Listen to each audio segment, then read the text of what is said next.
Afternoon students. बेटे आप लोगों ने अभी तक कैपिटल की, एसेट्स की, लायबिलिटी की और ड्राइंग की डेफिनेशन आप लोग रीड आउट कर चुके हैं और आई थिंक आप लोगों को वो सभी टॉपिक समझ में आ चुके होंगे। आज हम डिस्कस कर रहे हैं, हमारी नेक्स्ट डेफिनेशन है बिजनेस ट्रांजैक्शन, कि हम ट्रांजैक्शन किसको बोलेंगे, हमें किसकी एंट्री अपने अकाउंट्स के अंदर करनी पड़ेगी। तो business transaction is an economic activity. सबसे मेन कीवर्ड क्या है बेटे यहाँ पे, इकोनॉमिक एक्टिविटी, कि जो बिजनेस की ट्रांजैक्शन है वो एक इकोनॉमिक एक्टिविटी लिंक होनी चाहिए, उसका रुपीज़ के साथ यानी मनी के साथ लिंक होना चाहिए।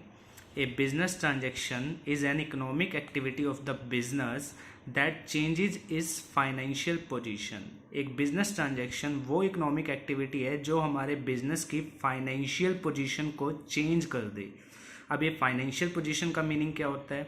एक्चुअली में फाइनेंशियल पोजीशन के अंदर हमारी एसेट, लायबिलिटी और कैपिटल आती हैं। तो जब भी कोई ट्रांजैक्शन ऐसी हो कि जिससे हमारी कैपिटल, एसेट्स और लायबिलिटी पे इम्पैक्ट पड़े, तो आप उसे क्या बोलोगे? Business transactions.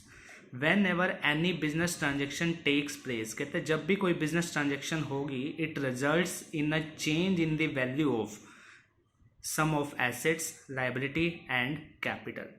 जैसे आप लोगों ने अगर अकाउंटिंग इक्वेशन पहले किया था तो उसमें आपने क्या देखा था कि जब भी कोई पर्सन बिजनेस स्टार्ट करता है तो कैश यानी एसेट और कैपिटल दोनों पे इम्पैक्ट पड़ता है। तो जब भी किसी ट्रांजैक्शन का इन तीनों में से कोई भी इम्पैक्ट पड़े, चाहे इन तीनों में से कोई चीज़ इंक्रीज हो या डिक्रीज हो, तो आप उसे बिजनेस ट्रांजैक्शन कहेंगे। और बिजनेस ट्रांजैक्शन इकोनॉमिक एक्टिविटी होना उसका मस्ट है। तो आप यहाँ से लेके यहाँ तक प्रॉपर डेफिनेशन लर्न करेंगे। बाकी एक बार इसकी फीचर्स देखते हैं बेटे। फर्स्ट फीचर क्या है बिजनेस ट्रांजैक्शन के लिए? It involves economic activity. कहते हैं इसका इकोनॉमिक एक्टिविटी होना जरूरी है। मैंने अभी आपको बताया था कि ये आपका कीवर्ड है, आपको ये डेफिनेशन के अंदर लिखना जरूरी है। तो इकोनॉमिक एक्टिविटी का एक्चुअली में मीनिंग क्या होता है, इसने एक एग्जाम्पल के थ्रू ये बात समझाई है। For example, when goods are purchase और सोल्ड फॉर कैश और ऑन क्रेडिट, और when salary are paid to employees, or when interest is paid on money borrowed from the bank, a business transaction takes place। कहते हैं ये जितने भी इसने example लिए हैं ये सारे ही बिजनेस ट्रांजेक्शन है, इकोनॉमिक एक्टिविटी हैं, क्योंकि कहीं ना कहीं यहाँ पे इसका लिंक है किसके साथ? मनी के साथ। जैसे अगर पहला एग्जाम्पल था गुड्स परचेज, अगर आपने गुड्स परचेज किए हैं कैश पे तो गुड्स आ रही हैं, कैश जा रहा है। सैलरी पे की है एम्प्लॉयज़ को तो भी कैश जा रहा है, एक्सपेंडिचर हो रहा है। तो वट एवर सभी आप देखें जितने भी ये ट्रांजेक्शन है, इनमें से किसी न किसी ट्रांजेक्शन का एसेट, लायबिलिटी और कैपिटल से लिंक होगा। तो दैट्स वाई वो एक इकोनॉमिक एक्टिविटी भी होगी। For example, if X purchase a gift for his friend, it will not be considered as a transaction because it is social engagement. तो कह रहा है ये एक सामाजिक कार्य है, आप इसे इसके अंदर इंक्लूड नहीं करेंगे। इकोनॉमिक एक्टिविटी का मतलब क्या है कि वहां पे कोई कमर्शियल एक्टिविटी होनी जरूरी है, बिजनेस से link.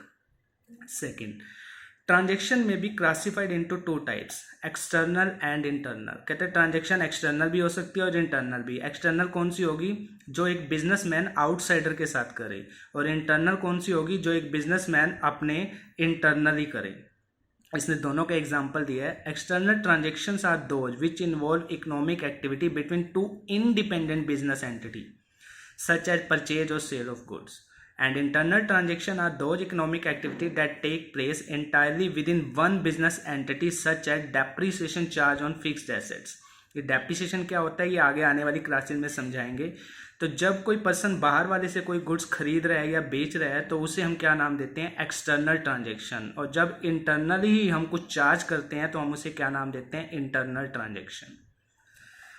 Third, it results in A change in financial position. Financial position का मीनिंग मैंने आपको पहले ही समझा दिया कि चेंज किस में होना चाहिए? एसेट्स, लायबिलिटी और कैपिटल के अंदर।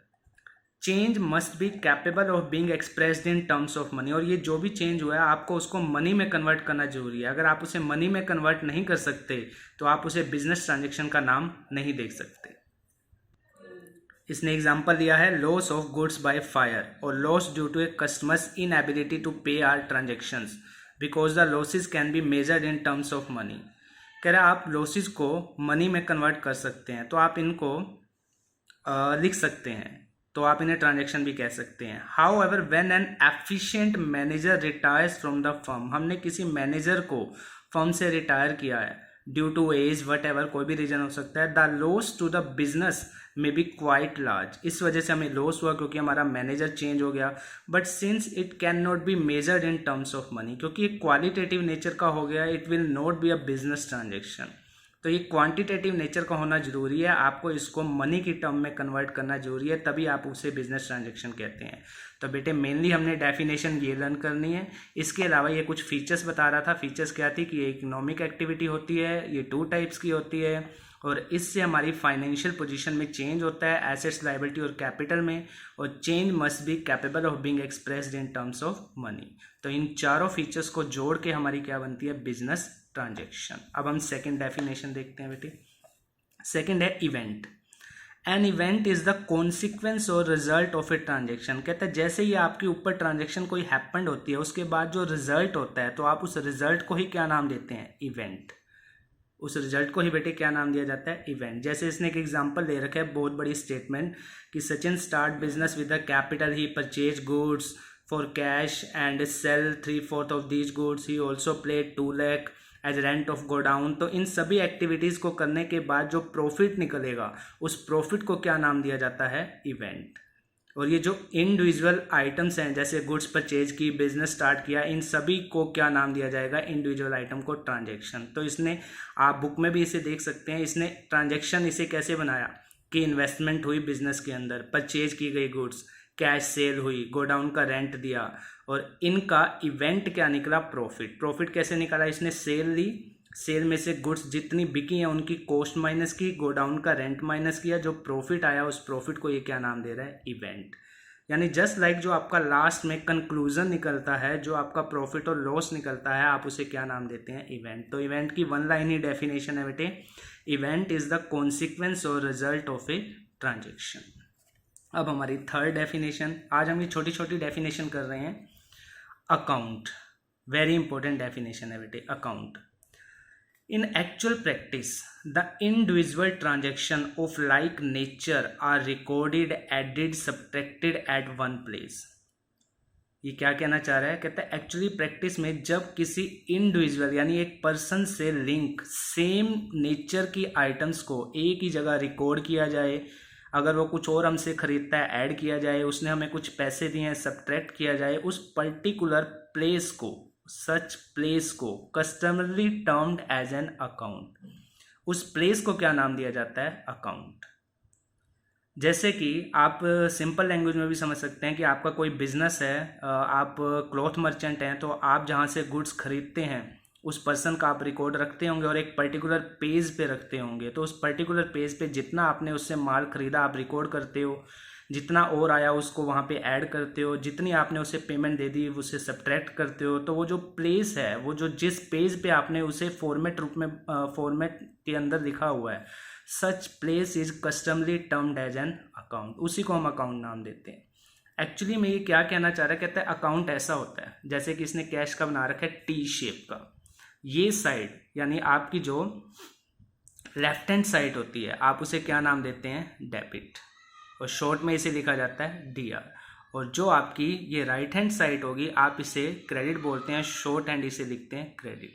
तो इसी को एक्चुअल में नाम दिया जाता है अकाउंट, जहाँ पे आप कैश की पूरी डिटेल रखेंगे कि कितना कैश आया, कितना गया, यानी एक पर्टिकुलर प्लेस पे जब एक पर्टिकुलर ट्रांजेक्शन को रिकॉर्ड किया जाता है, वहीं सब्ट्रैक्ट, वहीं पे ऐड, पूरी रिकॉर्डिंग रखी जाती है, आप उसी को क्या नाम देते हैं, अकाउंट। तो आप अकाउंट की डेफिनेशन ये लर्न कर सकते हैं इन एक्चुअल प्रैक्टिस से लेके आपको ये डेफिनेशन लर्न करनी है यहाँ अकाउंट तक। तो ये अकाउंट की डेफिनेशन हो जाएगी बेटे। नेक्स्ट डेफिनेशन देखते हैं। नेक्स्ट हमारी डेफिनेशन है बेटे capital receipt and revenue receipt. ये तो कैपिटल और रिवेन्यू की बात हुई, लेकिन हमें पहले ये तो पता होना चाहिए कि रिसिप्ट की डेफिनेशन क्या होती है। तो आपकी इस बुक में रिसिप्ट की डेफिनेशन नहीं है, जो मैं आज आपको अलग से फाइल एक सेंड करूंगा उसमें रिसिप्ट की डेफिनेशन होगी, बट मैं आपको फिर भी एक बार रिसिप्ट की डेफिनेशन दिखा देता हूं और उसका मीनिंग भी समझा देता हूं।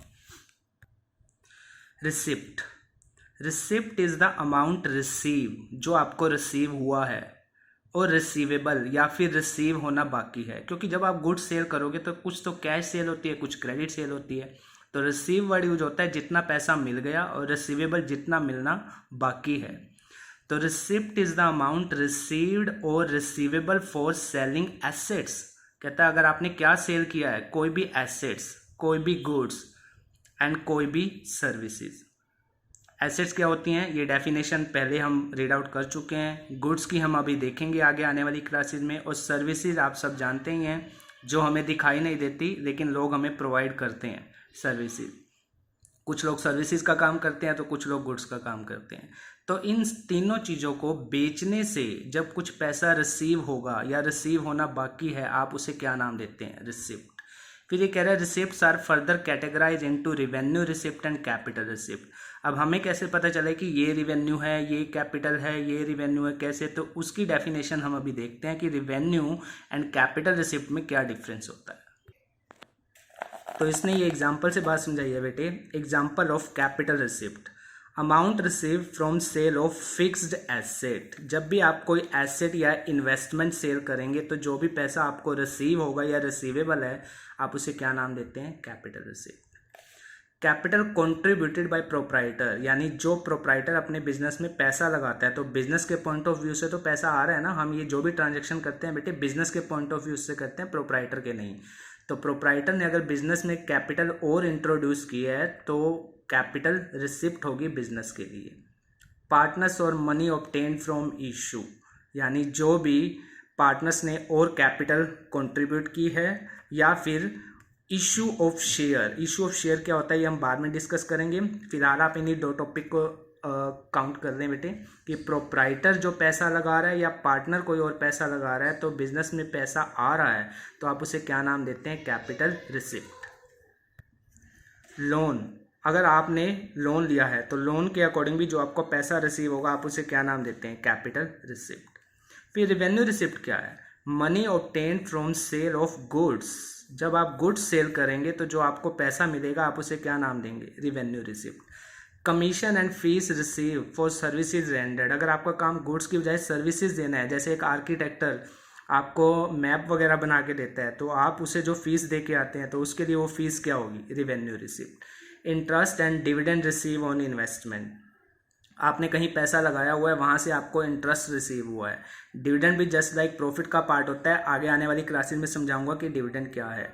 तो यहाँ से जो पैसा आता है आप उसे क्या नाम देते हैं, रिवेन्यू। फिर दोनों में फ़र्क क्या हुआ, और मैं सिंपल लैंग्वेज में यूँ बोलूँ कि अगर मेरा फ्रिज का काम है और मैं रेफ्रिजरेटर बेचता हूँ और वहाँ से मुझे पैसा मिलता है, रेफ्रिजरेटर मेरे लिए क्या होंगी, गुड्स, तो मैं उसे क्या नाम लूँगा, रिवेन्यू रिसिप्ट।